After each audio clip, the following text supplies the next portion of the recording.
बहुत बहुत स्वागत है बच्चों आपका हमारे चैनल फिजिक्स ज्ञान मुकेश नायक पे। मैं अमोल गौड़ी आपका स्वागत कर रहा हूं बच्चों इस चैप्टर के साथ 11th स्टैंडर्ड के यूनिट्स एंड मेजरमेंट। अभी हम लोग स्वागत करने का टाइम खत्म हो गया क्या? नहीं, रोज करना पड़ेगा क्योंकि रोज अलग अलग से लेक्चर देखना है। तो हमारा ये लेक्चर 6 है और मैं आपको बताना चाहूंगा ये हमारा लास्ट लेक्चर है इस चैप्टर का। अब आई नो थोड़ा लेंदी होते चलता है, लेकिन इसकी कॉन्सेप्ट है जो समझना बहुत ज़रूरी है और इसलिए हम लोग इसको थोड़ा सा टाइम दे रहे हैं। अदरवाइज इतना वैल्यू के साथ में हम लोग नहीं चलते। और ये छठा और आखिरी लेक्चर है। अब इसमें आप लोगों को बस थोड़ा सा ध्यान देना है, जल्दी खत्म हो जाएगा। और एक इंपॉर्टेंट चीज़, अगर इसके कुछ न्यूमेरिकल्स वगैरह के लिए आपको थोड़ा सा टाइम चाहिए, उसको कैलकुलेशन को और प्रैक्टिस चाहिए, तो डेफिनेटली हम लोग एक मीन टाइम में कभी तो लेक्चर अरेंज कर लेंगे। लेकिन फिलहाल के लिए इसको हम लोग अभी चेक करते हैं। हम लोगों ने बच्चों कल क्या पढ़ा था, याद होगा आपको? हम लोगों ने लास्ट टाइम पढ़ा था एरर्स का एस्टिमेशन, लास्ट पार्ट हमारा जहां पे हम लोगों ने खत्म किया था। तो एरर को हम लोगों ने एस्टिमेट किया था। सबसे पहले हम लोगों ने क्या निकाला था? Arithmetic mean. फिर उसके बाद में हम लोगों ने निकाला था एब्सोल्यूट एरर, फिर mean absolute error, relative error and at the end percentage error. Calculation करके देख लिए थे। होपफुली आप लोगों ने आज क्या किया है, प्रैक्टिस करके बैठे इसके पहले, क्योंकि अभी इसका थोड़ा सा बड़ा भाई आने वाला है। इसका बड़ा भाई आएगा। बड़ा भाई कौन है?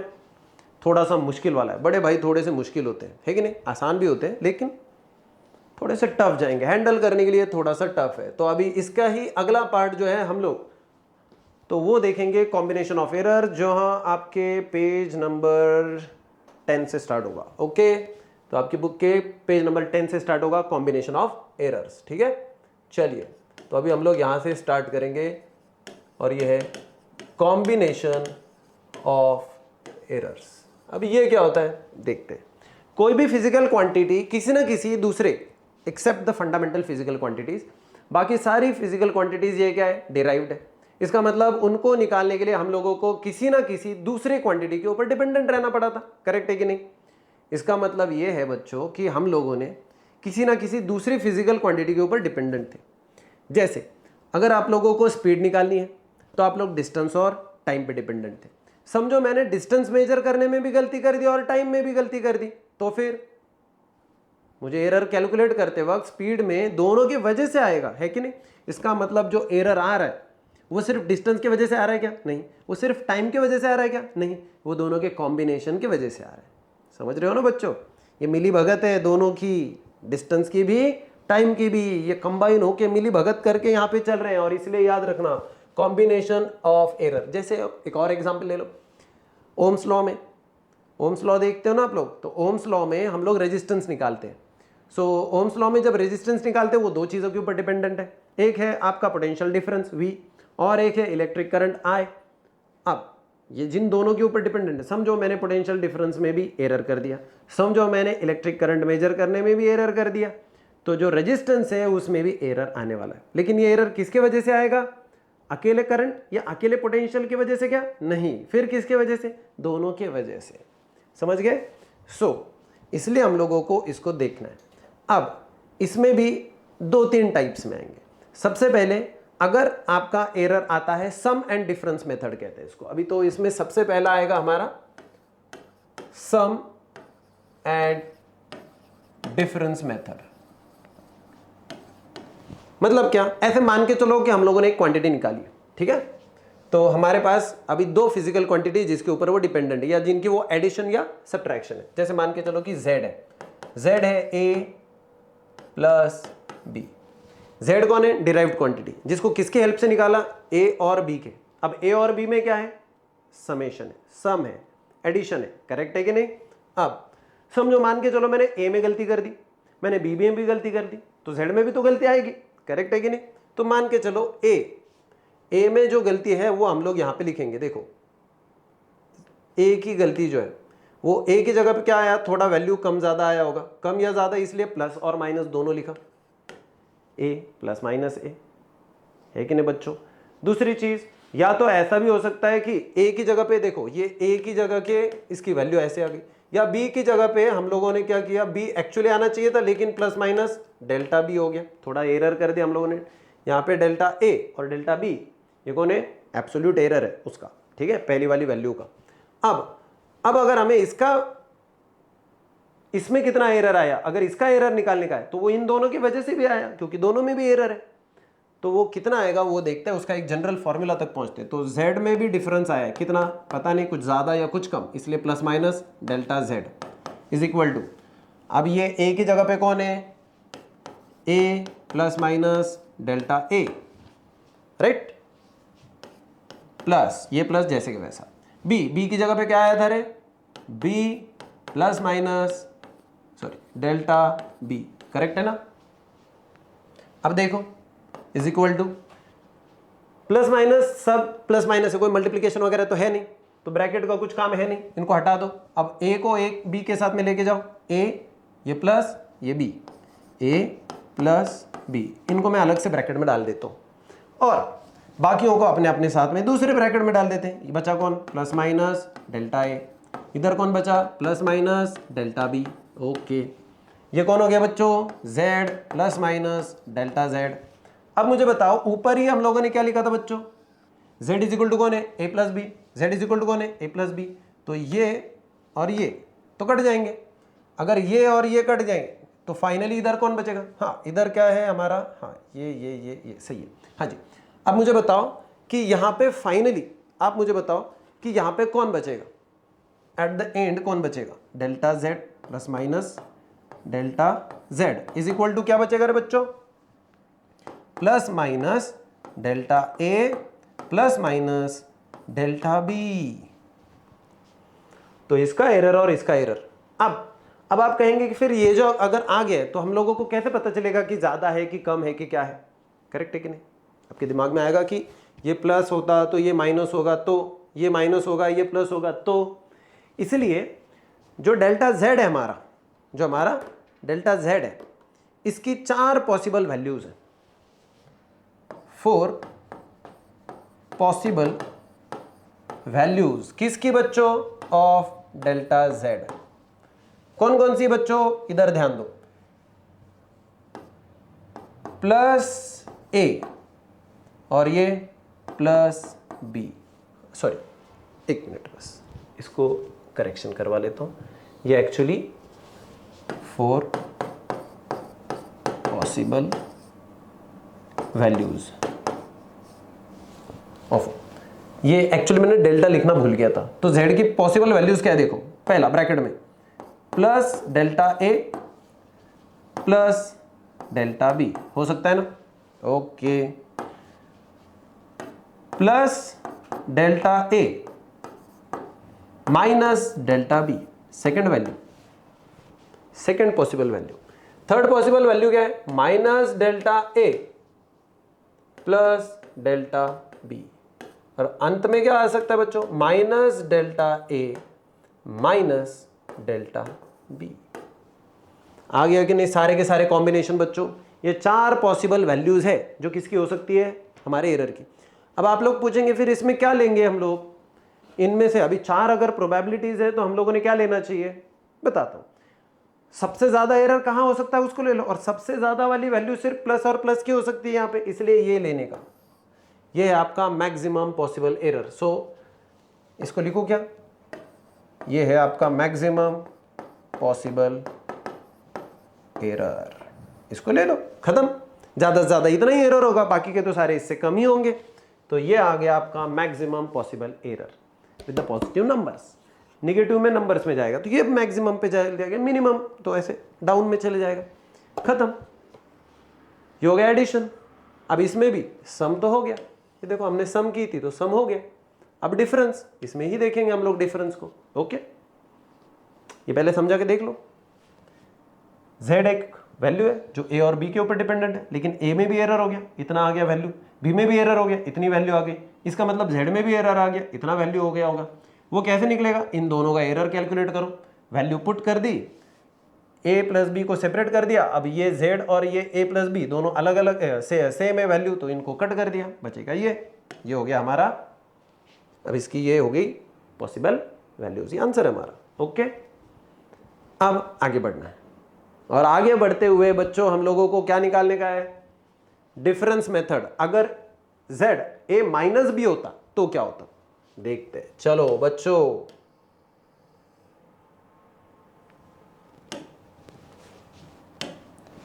यहां लिखूं क्या मैं, फॉर डिफरेंस, तो हम लोगों को क्लियर रहेगा कि डिफरेंस के लिए हम लोगों ने क्या किया। तो देखो डिफरेंस में क्या है, a is equal to A sorry z is equal to a minus B है बच्चों। अब a की वैल्यू तो आपको पता है, a की वैल्यू क्या है, a plus minus delta a। b की वैल्यू क्या है देखो यहां पे फिर से लिख रहा हूं, a की जगह पे कौन आ गया, a plus minus delta a। b की जगह पे कौन आ गया, b plus minus delta b। Correct है कि नहीं बच्चों। तो अभी हम लोगों को इनके यहाँ पे, तो इसलिए एरर कहाँ पे आएगा, z में भी। तो z में एरर कितना है निकालते हैं, z plus minus delta z is equal to, इसकी वैल्यू क्या है, a plus minus delta a, इसकी साइन जैसे कि वैसी। फिर इसकी value b plus minus delta b। चलो ब्रैकेट हटा दो, इसका ब्रैकेट हट जाएगा क्योंकि सिर्फ एडिशन सब्ट्रैक्शन है। तो ब्रैकेट हट गया और फिर फाइनली यहां से शुरू हो गया। देखो a ये माइनस b आ गया बच्चों। अब बचेगा कौन, उसको साइड में ले लो दूसरा, plus minus delta a plus minus delta b। Correct है क्या, plus minus delta a plus minus delta b। थोड़ा ब्लर होते चल रहा है क्या बच्चों, क्लियर क्लियर क्लियर क्लियर, हाँ जी ध्यान दीजिएगा। तो अब ये कौन है, z plus minus delta z। Correct है ना, ये कौन है, z plus minus delta z।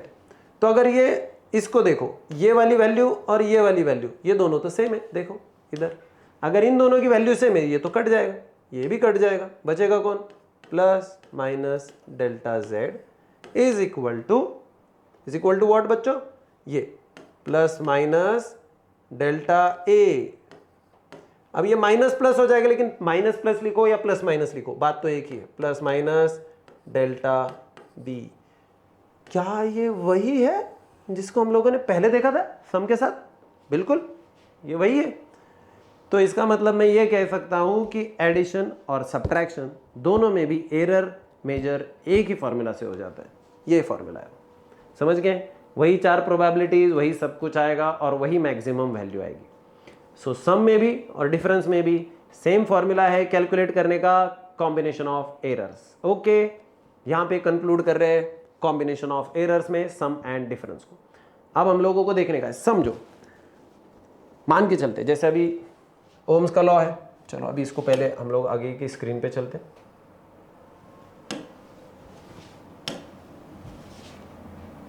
Second देखते हैं, सम एंड डिफरेंस के बाद में हम लोग देखेंगे मल्टीप्लिकेशन।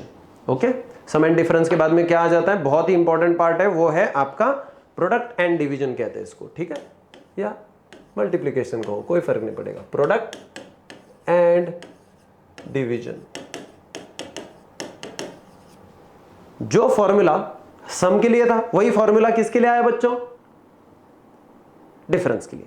वैसे ही जो फॉर्मूला अभी हम लोग चेक करेंगे वो डिवीजन के लिए, मल्टीप्लिकेशन या प्रोडक्ट के लिए रहेगा। सेम फॉर्मूला किसके लिए रहेगा बच्चों, डिवीजन के लिए। तो अभी हम लोग एक पे ही काम करते हैं, दूसरे के लिए टाइम वेस्ट नहीं करते और सीधा सीधा देख लेते हैं, वही सेम फॉर्मूला रहेगा डिवीजन के लिए। चलो फिर अभी प्रोडक्ट निकालना है।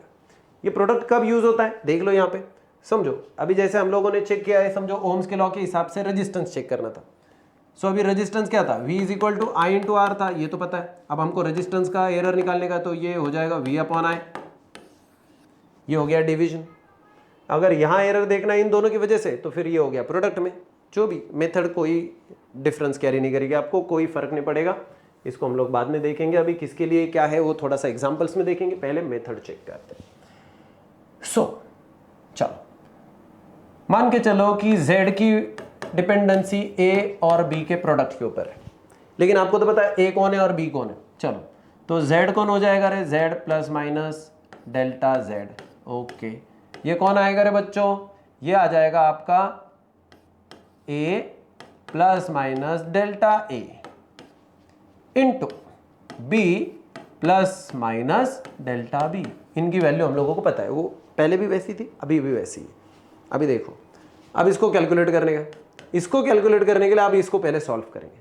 अब ये ऐसा है a plus A plus B into another bracket C plus D, ऐसे होगा ना, तो इससे पूरे ब्रैकेट को मल्टीप्लाई करने का, फिर इससे हर एक किसको, टर्म को। सो टर्म टू टर्म हम लोग इसको मल्टीप्लाई करते चलेंगे। तो चलो ए से पहले इस पूरे ब्रैकेट को मल्टीप्लाई करो। सो ए इंटू इसकी पहली टर्म बी इंटू बी, फिर प्लस माइनस ए से इसको भी मल्टीप्लाई करो, ए इंटू डेल्टा बी आ गया, प्लस माइनस अब इससे, अब देखो पहली वाली टर्म से पूरे ब्रैकेट को हो गया, अभी दूसरी वाली टर्म से करते हैं प्लस माइनस में, डेल्टा ए सॉरी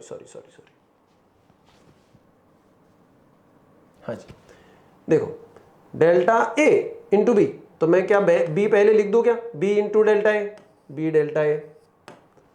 अब लास्ट में प्लस माइनस कौन बचा बच्चों, delta A into delta B. हो गया क्या बच्चों, काम तमाम हो गया जी। बिल्कुल बिल्कुल बिल्कुल, यहाँ तक पहुँच गए हो तो बहुत ज़रूरी चीज़ है यहाँ तक पहुँचना। ओके बच्चों, वीडियो बहुत बार ब्लर ब्लर होते चल रहा है, कुछ सेटिंग्स क्या हो चुका है। हाँ जी हाँ जी हाँ जी, ठीक है, क्लियर आ रहा है। हाँ जी, थोड़ा सा ध्यान दीजिएगा, थोड़ा टेक्निकल प्रॉब्लम आते रहता है बीच बीच में, तो थोड़ा सा एडजस्ट कर लीजिएगा। भावनाओं को यहाँ पे रुकने मत दीजिएगा, यहाँ पे हम लोगों को कैलकुलेशन करने हैं, इनको कहीं पे भी रुकने मत दीजिएगा, ठीक है। चलो अब ये तो हो गया, अब हम लोग एक काम करेंगे, ये तो पूरा आ गया z plus minus delta z की वैल्यू। अब जैसे ये हो गया, हम लोग क्या करेंगे, इसको डिवाइड करेंगे। लेफ्ट हैंड साइड में z से डिवाइड करो, राइट हैंड साइड में a इंटू बी से डिवाइड करो। डिवाइड किसको, लेफ्ट हैंड साइड को by z and right hand side by A B. आप बोलोगे ऐसे थोड़ी ना होता है, अगर लेफ्ट हैंड साइड और राइट हैंड साइड को डिवाइड करने का तो दोनों को सेम से डिवाइड करना पड़ेगा, मैथमेटिक्स यही कहता है, करेक्ट है कि नहीं। लेकिन यहां भी हम लोग कुछ अलग थोड़ी ना कर रहे हैं, z से लेफ्ट को कर रहे हैं और a इंटू बी से, और दोनों भी तो सेम ही है, तो सेम ही चीज से हम लोग डिवाइड कर रहे हैं, बस राइट को a इंटू बी से लिख रहे हैं और इसको z से, इसका मतलब सेम से कर रहे हैं, क्योंकि इधर z की टर्म में उसकी वैल्यूज है और इधर a b की टर्म में।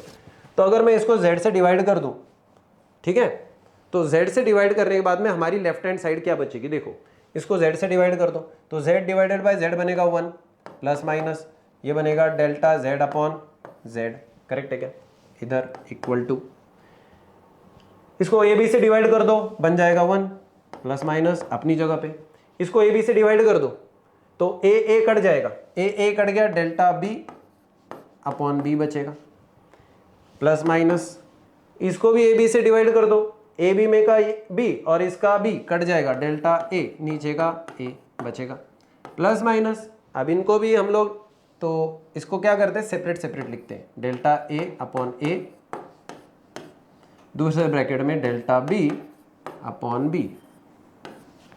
हो गया बच्चों, ए बी से डिवाइड कर दिया। अब हम लोग उसके लास्ट पार्ट की ओर चल रहे हैं। चलिए ध्यान दीजिएगा, अगर हम लोग इन वैल्यूज को देखेंगे, ये वैल्यू छोटी, ये वैल्यू छोटी, और मल्टीप्लाई करने के बाद छोटी छोटी वैल्यूज को अगर हम लोग मल्टीप्लाई कर लेते हैं और छोटी वैल्यूज हो जाती है, सो हम लोग उसको निगलेक्ट कर देंगे, ठीक है। As value of delta A upon A and delta B upon B, या इंटू कर लेते हैं, एंड की जगह पे इंटू कर लेते हैं, ठीक है।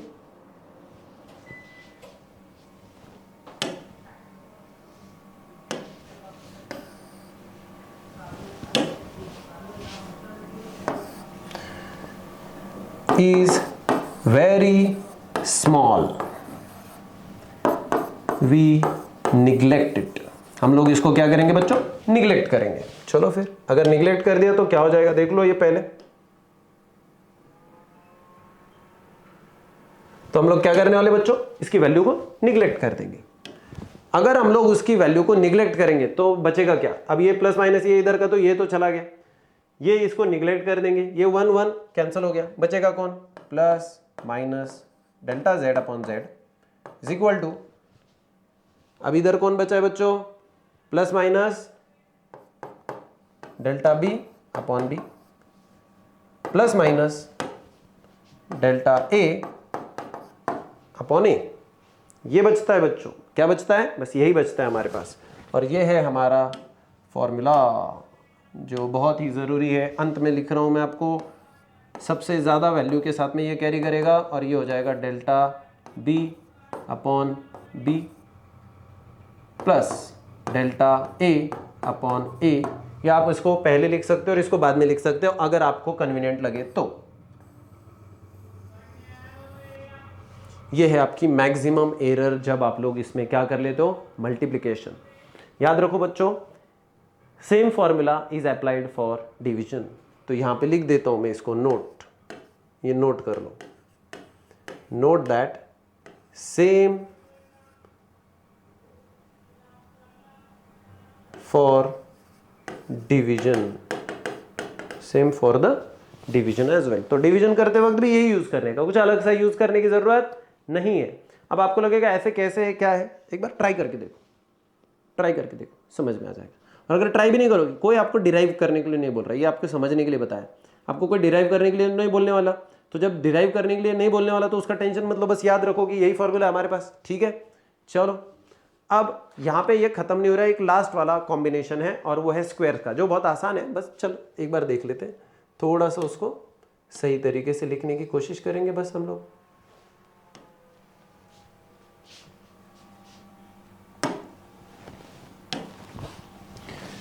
तीसरा, अब जो हम लोग एरर निकालेंगे वो किस में आएगा वो पहले चेक करो। ये एरर हम लोगों का आएगा error due to the powers, जिसको हम लोग इंडेक्स कहते हैं, of the measured quantity. Error due to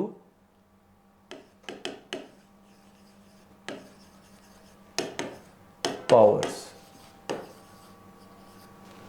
तो मान के चलो कि z है a की पावर 3, मतलब है a इंटू ए इंटू ए।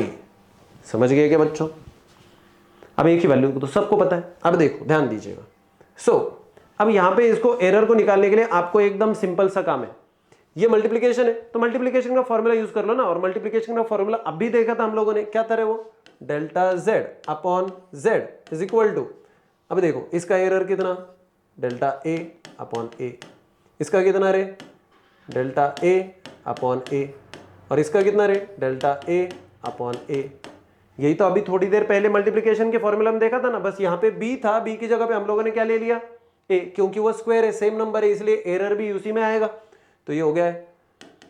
अब सॉरी ये एडिशन है, आई एम सॉरी, हाँ ये सब एडिशन में आता है। अब अगर ये एडिशन में आ गया, अब हम लोगों को क्या करेगा, इन तीनों को ऐड कर दो, सेम नंबर है, कॉमन आ जाएगा, और फिर इधर 3, ये 3 बार हो रहा है ना। सो 3 times delta a upon a, correct है कि नहीं, डेल्टा a अपॉन a हो गया फॉर्मूला। तो अगर इन जनरल हम लोग इसको देखेंगे, इन जनरल एक जनरल फॉर्मूला निकालते हैं कि a is equal to sorry z is equal to a to the power n है, तो डेल्टा z की वैल्यू क्या होगी, डेल्टा z अपॉन z, या एरर जिसको हम लोग कहते हैं, तो वो क्या बनेगा बच्चों, ये देखो इसकी पावर 3 थी, वो आगे आ गई, पावर n होगी तो n आगे आ जाएगा, और आ जाएगा डेल्टा a अपॉन a। समझे, क्लियर है आपको? ये हो गया आपका काम, ये हो गया आपका फॉर्मूला, बेसिक फॉर्मूला। तो देखो मैं यहाँ पे इसको फिर से एक बार सेपरेटली ढंग से लिख रहा हूँ, इसको नोट डाउन करो। If z is equal to a to the power n,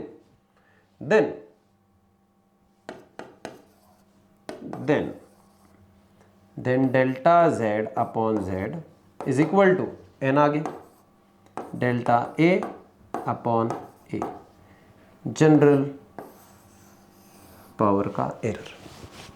ये हो गया जनरल पावर का एरर, हो गया खत्म।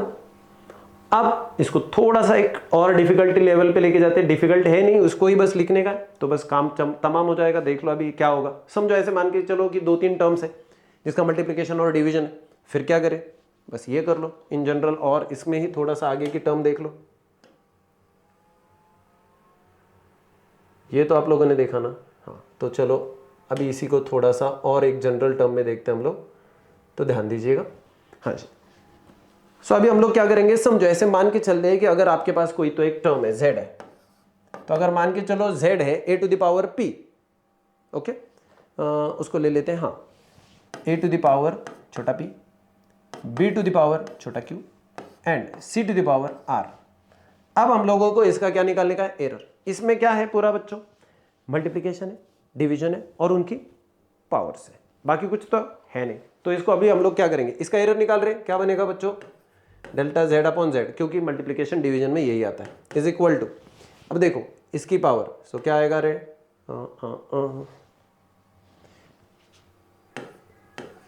हाँ ये जो है अभी इसका निकालने का है, तो इसकी पावर पहले इसके आगे p और फिर डेल्टा a अपॉन a हो गया, प्लस अभी ये बचा, सो इसकी पावर आगे, फिर डेल्टा b अपॉन b और सबसे अंत में प्लस सी ए, डिवाइड करो ये करो कुछ भी नहीं, एक ही होगा, सो फिर सिर्फ सी, उसकी पावर आगे डेल्टा सी अपॉन सी, आ गया जनरल फॉर्मूला, इसको भी नोट डाउन कर लो और यहाँ पे ये खत्म, एरर पूरी तरीके से खत्म हो चुका है, पूरे तरीके से। बस आपको प्रैक्टिस करनी है, प्रैक्टिस प्रैक्टिस प्रैक्टिस। न्यूमेरिकल जो है इसके बाद में देखेंगे भी हम लोग जब सेपरेट टाइम लेंगे, मैंने बताया था आपको मीन टाइम में हम लोग उसको जरूर लेंगे बच्चों। चलो बच्चों, तो क्लियर है आपको ये, चलिए अगर ये आपको चीज क्लियर है तो अभी हम लोग हमारे चैप्टर के सबसे लास्ट वाले सेक्शन की ओर चलते हैं, जहां पे हम लोगों को सिग्निफिकेंट फिगर्स क्या होता है और ऑर्डर ऑफ मैग्नीट्यूड क्या होती है। ऑर्डर ऑफ मैग्नीट्यूड के साथ में हमारा ये चैप्टर खत्म हो जाएगा और फिर हम लोग नए चैप्टर में स्केलर और वेक्टर में एंट्री करेंगे 11th के लिए। ओके बच्चों, चलिए सिग्निफिकेंट फिगर्स देखते हैं।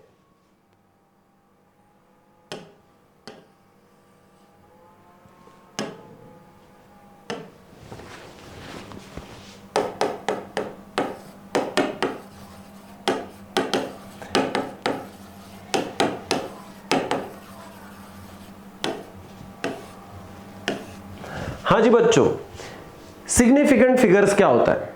देखो हम लोग कई बार रीडिंग्स ले लेते हैं और हमारा कुछ तो नंबर आ जाता है। किसी भी रीडिंग को जब हम लोग किसी नंबर में पुट कर देते हैं तो उसको कई सारे डिजिट्स होते हैं, कभी कभी उसमें डेसिमल भी आ जाता है, कुछ पावर्स की टर्म में हम लोग उसको लिख देते हैं। करेक्ट है कि नहीं बच्चों। जब हम लोग ऐसा करते हैं तो कई बार क्या हो जाता है कि उसमें बहुत सारे डिजिट्स होते हैं, लेकिन क्या वो सारे के सारे आपके काम के हैं क्या वो सच में उतने एक्यूरेट भी है क्या, वो भी तो बहुत ज़रूरी होता है। और इसलिए फिर हम लोगों को सिग्निफिकेंट नंबर्स को आइडेंटिफाई करना पड़ता है। ओके, क्या करना पड़ता है, आइडेंटिफाई करना पड़ता है।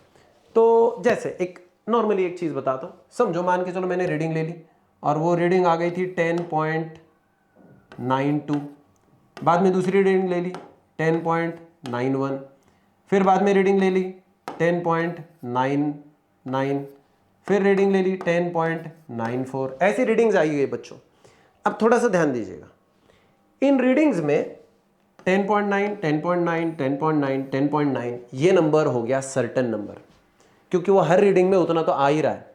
करेक्ट है कि नहीं बच्चों, ये सर्टेन नंबर है हमारा। लेकिन इसके साथ में क्या है बच्चों, एक अनसर्टेन नंबर। ये नंबर बदल रहा है, ये कैसा है, ये 2 भी हो सकता है, ये 1 भी हो सकता है, ये 9 भी हो सकता है, ये 4 भी हो सकता है, ये 6 भी हो सकता है, कुछ भी हो सकता है कि नहीं। अब देखो ये जो है 10.92, इसमें से 3 सर्टेन नंबर है, एक अनसर्टेन नंबर है। सबसे पहली चीज, आप लोग सिग्निफिकेंट नंबर में ज्यादा से ज्यादा एक ही अनसर्टेन नंबर को कैरी कर सकते हो, पहले दिमाग में रखो। सिग्निफिकेंट है वो। सिग्निफिकेंट वर्ड का मतलब पता है आपको, सिग्निफिकेंट वर्ड का मतलब होता है इंपॉर्टेंट, बहुत इंपॉर्टेंट है। तो आप लोग जैसे मेहमानों को बुलाते हो, आपका किसी फंक्शन रहता है तो आप आपके पड़ोसी रिश्तेदारों को सबसे पहले बुलाते हो या जो एकदम दूर के रिश्तेदार है। प्रायोरिटी डिसाइड होती है ना हमारी, तो जो बहुत ही करीबी लोग हैं उनको सबसे पहले हम लोग इनवाइट करेंगे, उनका आना ही हमारे लिए सबसे ज्यादा जरूरी।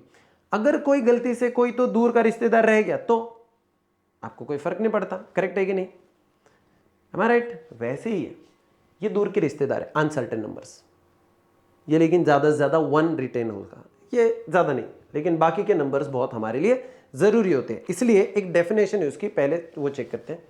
The number of digit about which, the number of digit about which, the number of digit about which we are certain, we are certain. तो कितने डिजिट्स है यहां पे सर्टन, एक डिजिट है, दूसरा है, तीसरा है। हम लोग टोटल 3 डिजिट्स के लिए सर्टेन है कि हाँ 10.9 ये होने वाला है, तो उसमें से 1 एक डिजिट है, 0 एक डिजिट है, 9 एक डिजिट है। ऐसे टोटल 3 डिजिट के लिए हम लोग कैसे सर्टेन, श्योर कि ये तो रीडिंग में आना ही आना है। लेकिन सिर्फ उतने से बनेगा क्या सिग्निफिकेंट फिगर? नहीं, हम लोग plus +1 additional +1 additional digit which is not certain.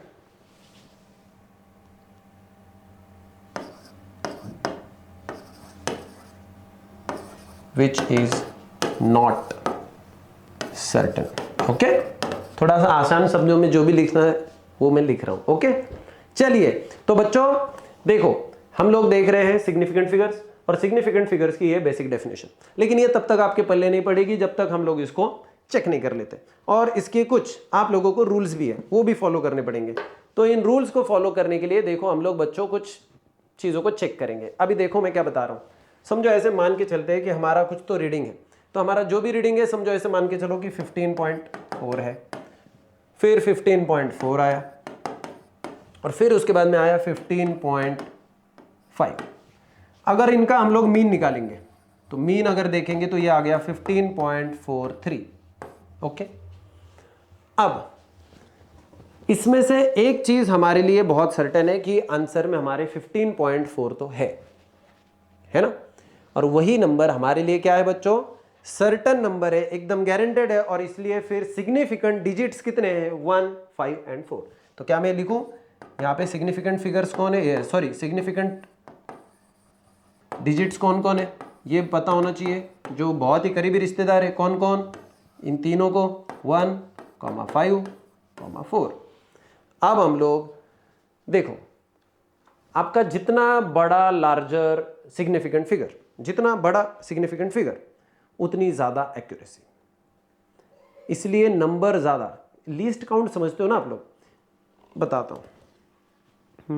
जैसे अगर आपको इस पेन की लंबाई को नापना है, और अगर आप लोग वो वाली स्केल लेके आ गए, कौन सी? वो जो टेलर के पास होती है जिसमें सेंटीमीटर वगैरह कम रहता है, इंचेस वगैरह, या टेप रहता है लंबा सा, उसको लेके आ गए, तो इसको आप लोग मेजर तो कर पाओगे नो डाउट, लेकिन एग्जैक्टली शार्पली नहीं मेजर कर पाओगे। क्यों? क्योंकि बताता हूं मैं आपको, आप लोग मुझे बताओगे कि भैया इसका 15 सेंटीमीटर है। ओके, ये 15 सेंटीमीटर जो है वो तो मैं कैलकुलेट कर लूंगा, लेकिन ये शायद 15.2 है, ये कैसे समझेगा? जब मुझे मिलीमीटर में भी उसको मेजर करने को मिलेगा। हाँ, फिर वर्नियर कैलिपर तो और भी एक्यूरेट रीडिंग देगा, उसमें कोई डाउट नहीं, लेकिन उसके डिजिट्स बढ़ते चलेंगे। तो जितना लीस्ट काउंट, जितने छोटे यूनिट से मैं मेजरिंग काउंट कर लेता हूं, उतना बड़ा वो सिग्निफिकेंट फिगर हो जाता है, और उसकी एक्यूरेसी की लेवल और भी ज़्यादा बढ़ जाती है। लेकिन अभी सिग्निफिकेंट फिगर्स लिखने के लिए हमें कुछ रूल्स है, चलो रूल्स देखते हैं बच्चों।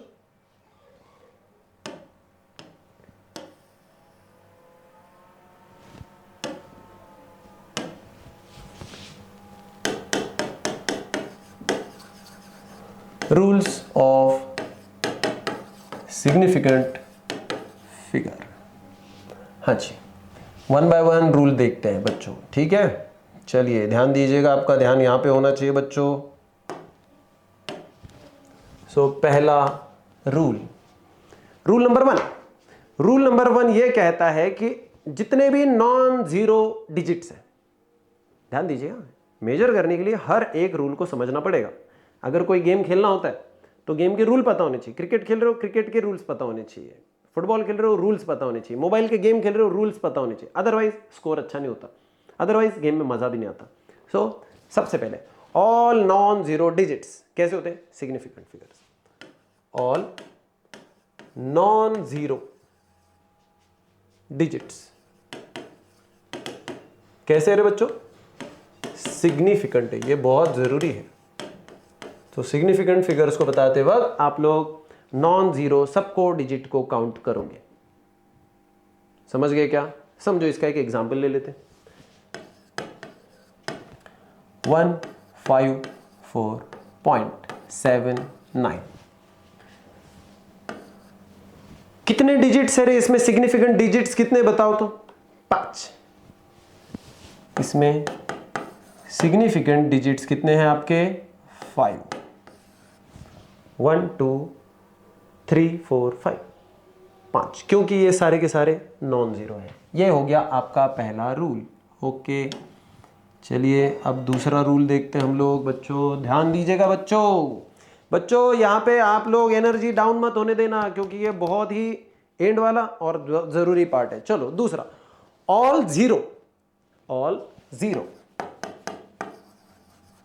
बिटवीन नॉन जीरो होता है सिग्निफिकेंट, अब ये क्या हो गया भाई, बताता हूं। हमारा नंबर जरूरी नहीं है कि ऐसे ही आ जाए, हमारा नंबर कुछ भी हो सकता है। जैसे कि हमारा नंबर हो सकता है 170.62। क्या यहां पे जीरो है? क्या है यहां पे जीरो है, लेकिन क्या वो इन बिटवीन है? क्या इन बिटवीन समझते हो? एंड को तो नहीं है ना, इधर नहीं है इधर भी नहीं है, फिर कहां है? बीच में किसके? नॉन जीरोस के बीच में। देखो ये नॉन जीरो, ये नॉन जीरो है, नॉन जीरोस के बीच में होना चाहिए। ये नॉन जीरो, ये नॉन जीरो है, तो इनके बीच में है वो। तो किसी भी दो नॉन जीरो डिजिट या कितने भी नॉन जीरो डिजिट के बीच में जो आता है वो जीरो भी डिजिट क्या हो जाता है। इसलिए यहां पे सिग्निफिकेंट डिजिट्स कितने हो गए बताओ? 1 2 3 4 5, 5। ये हो गया दूसरा रूल। उसका दूसरा रूल समझ गए कि जीरो अगर नॉन जीरोस के बीच में आ जाता है तो वो सिग्निफिकेंट हो जाता है। अगर नहीं आता है तो अगले रूल्स पढ़ते ही समझ में आ जाएगा आपको। चलिए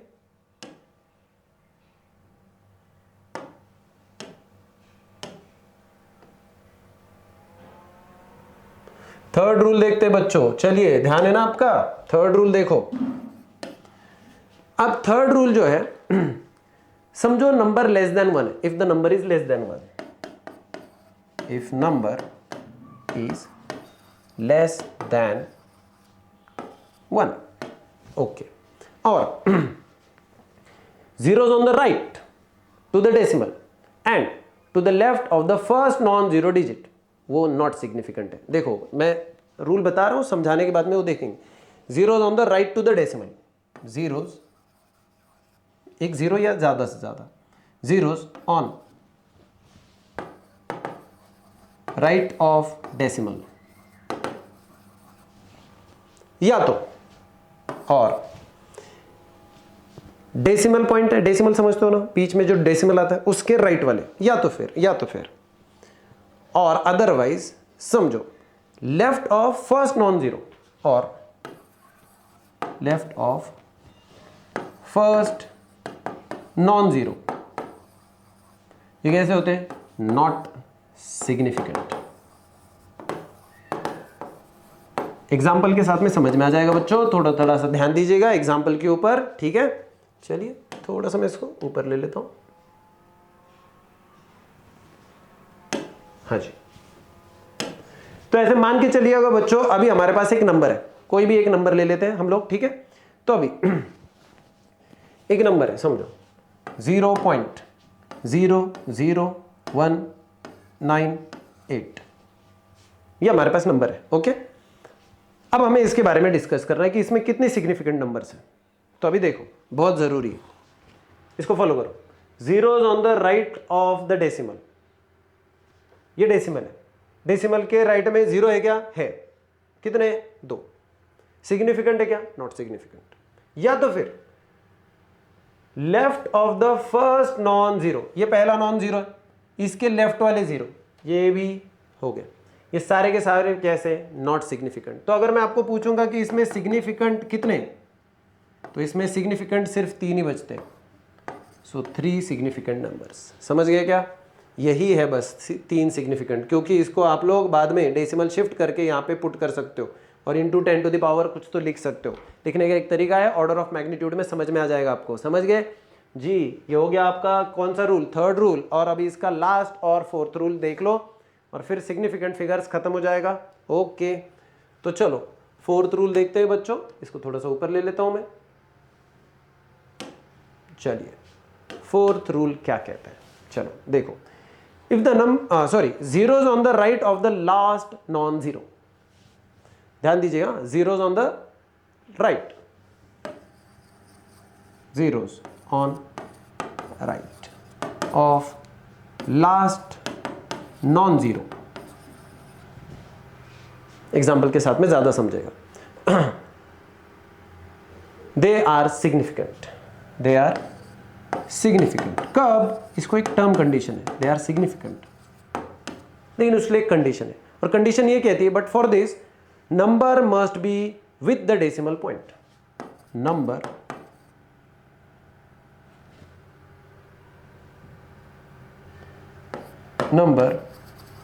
must be with decimal. Okay, चलिए इसका एक एग्जांपल देख ले. सबसे पहले समझो, ऐसे मान के चलो कि हमारे पास एक नंबर है 1.800. करेक्ट है बच्चों? सो 1.00 में अभी देखो, ध्यान दीजिएगा इसको, या तो फिर कोई भी एक नंबर ऐसा कि 0.01800. नंबर तो ऐसे ही है, बस लिखा हुआ है. अब देखो, right side of the decimal insignificant, इसको तो हटा दो, और पहला नॉन जीरो के लेफ्ट वाले सारे इनसिग्निफिकेंट, तो इनका तो सवाल ही नहीं बचता है, तो ये तो छोड़ ही दो. लेकिन इसमें डेसिमल है ना, कहीं ना कहीं पे इसमें डेसिमल है, सो must be with the decimal. लेकिन कौन? अभी zeros on the right of last non zero. ये लास्ट नॉन जीरो है, ये लास्ट नॉन जीरो है. अब जीरो, उसके राइट साइड वाले नॉन जीरो, उसके राइट साइड वाले जीरो, इसके राइट साइड वाले जीरो, इसके राइट साइड वाले जीरो. जैसे कि ये जीरो, ये जीरो, ये जीरो. ये जरूरी है क्या?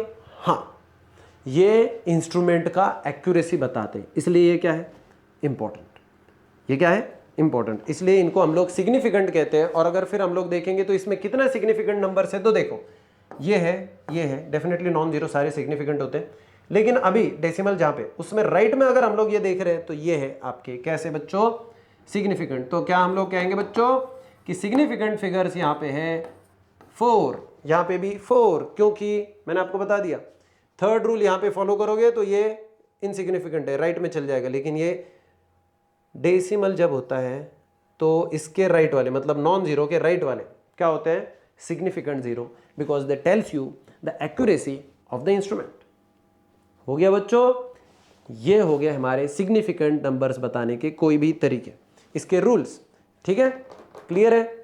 अब देखो, अगर मान के चलो, समझो ऐसा नंबर होता 13800. इसमें सिग्निफिकेंट फिगर्स पहचानो कितने बच्चों? 1 2 3 4 5 6. ऐसा पहले नहीं, क्यों नहीं? देखो, अगर इस नंबर को डेसिमल है तो ही नॉन जीरो के राइट वाले जीरो ये सिग्निफिकेंट है, अदरवाइज नहीं. तो इसमें सिग्निफिकेंट फिगर सिर्फ 3 ही है. Only 3 significant figures, 1 3 8, not those further 0 0 0. समझ गए? क्लियर है? होपफुली आप लोगों को सिग्निफिकेंट फिगर्स पहचानते आएगा. थोड़ा सा बुक में जो एग्जाम्पल दिए उनकी प्रैक्टिस करो, फिर हम लोग आगे उसके और भी चीज़ों को, एक्सरसाइज की कुछ चीज़ों को चेक करेंगे. बच्चों, अब हमारे इस चैप्टर का सबसे आखिरी वाला सेक्शन है जिसको हम लोग कहेंगे order of magnitude. Order of magnitude है कि नहीं? चलो, और यहां हमारा टॉपिक खत्म होता है ऑर्डर ऑफ मैग्नीट्यूड पे. तो अभी हम लोग इसको बस एक ही लास्ट चीज है, तो इसको क्यों नहीं देखें, ढंग से देखेंगे. अब तक सिंसियरली चेक कर रहे तो इसको भी देखेंगे. चलो, सबसे पहले मैं बताता हूं कि ऑर्डर ऑफ मैग्नीट्यूड को क्यों देखते हैं.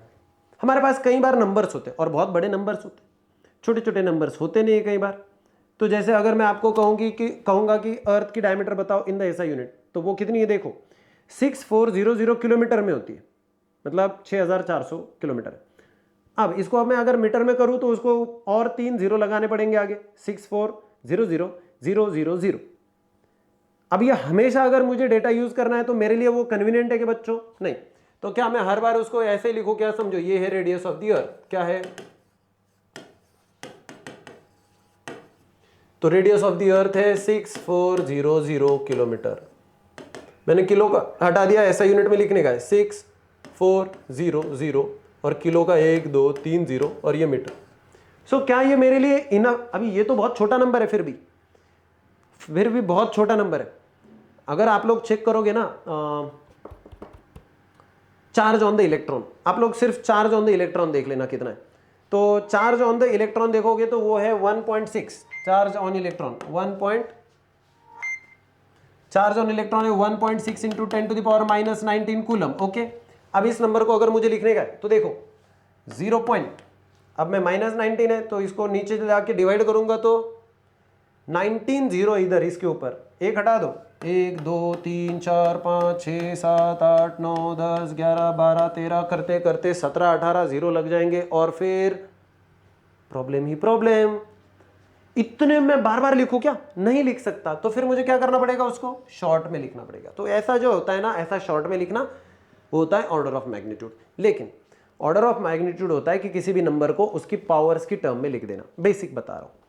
लेकिन उसको लिखते वक्त कुछ रूल्स रेगुलेशंस होते हैं, तो अभी मैं सबसे पहले उसका एक डेफिनेशन के हिसाब से आपको कुछ चीजें बता देता हूं और फिर हम लोग चेक करेंगे उसको। थोड़ा सा ध्यान दिएगा, एक लास्ट वाला पार्ट है हमारा, बस वही देख लेते हैं और काम खत्म। चलो, the magnitude of any physical quantity, magnitude of any physical quantity, the magnitude of any physical quantity that can be expressed as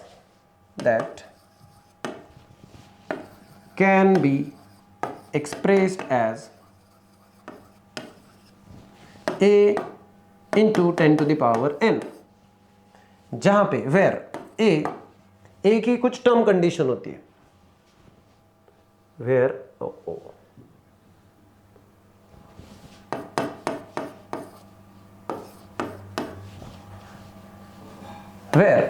ए की टर्म कंडीशन क्या है, देखो ये 0.5 के इक्वल हो सकता है या तो फिर उससे बड़ा हो सकता है या ये 5 से छोटा हो सकता है, और n जो है n तो कोई भी इंटीजर है, ये कोई भी इंटीजर हो सकता है, ठीक है। तो a क्या है, एक वैल्यू है। तो अगर मुझे इसको लिखने का है सिग्निफिकेंट फिगर्स में, सॉरी ऑर्डर ऑफ मैग्नीट्यूड में, तो थोड़ा सा ध्यान दीजिएगा, मुझे क्या करना पड़ेगा, इसको अभी यहां पे बनेगा a, अभी a कौन होना चाहिए हमारा 10 टू द पावर में लिखने का ना, लेकिन 10 की पावर बनाने के लिए मुझे a जो है, जो पहला वाला नंबर है, उसको 0.5 से बड़ा करना पड़ेगा और 5 से छोटा। अगर मैं इसको 64 लिखूं तो 5 से बड़ा हो जाएगा, नहीं चलेगा। 6.4 फिर भी 5 से बड़ा, नहीं चलेगा। 0.64 हाँ चलेगा, 0.64। तो मैंने डेसिमल यहां से हटा दिया और इधर रख दिया, 1 2 3 4 5 6 7 into 10 to the power 7 metre. यह आ गया बच्चों हमारा आंसर। और फिर यहाँ पे ऑर्डर ऑफ मैग्नीट्यूड आपको पूछूंगा तो कितना है, 10 की पावर कितनी है, 7, वही आपका order of magnitude 10 to the power 7, मतलब 7 है आपका ऑर्डर ऑफ मैग्नीट्यूड। लेकिन कब, अगर ए ये कंडीशन सेटिस्फाई करता है तो, अदरवाइज नहीं। तो इसको चाहे तो मैं एक और एग्जांपल ले लेता हूं आपके लिए।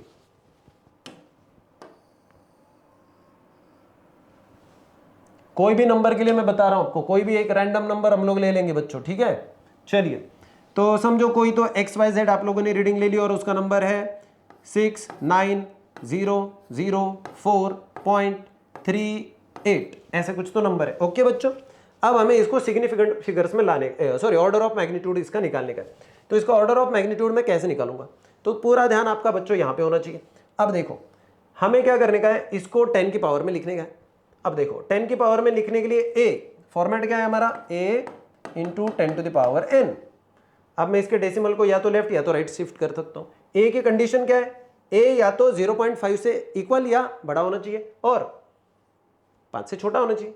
तो अगर मुझे इसको लेफ्ट में शिफ्ट करने का है तो क्या करूं मैं, 0 इसके पहले तो 0.69000438 ये चल जाएगा, क्योंकि देखो 0.6 जो है वो 0.5 से बड़ा भी है और 5 से छोटा भी है, इंटू 10 टू द पावर कितना डेसिमल शिफ्ट किया बच्चों, देखो 1 2 3 4 5, 10 टू द पावर 5।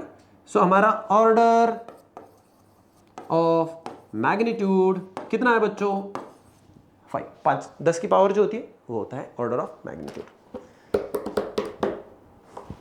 बच्चों हम लोगों ने कई सारी चीजों को पढ़ा है, इस टॉपिक को एक इंपॉर्टेंट टॉपिक बोल के ही कंसिडर करके चलो। इसमें फिजिक्स का ज़्यादा लेन देन नहीं है, लेकिन बच्चों ये ज़रूर है कि फिजिक्स इसके बिना तो कंप्लीट होने नहीं वाला, समझे। मैंने पहले बताया था ये एक नमक है, ये टॉपिक और एक अगला टॉपिक।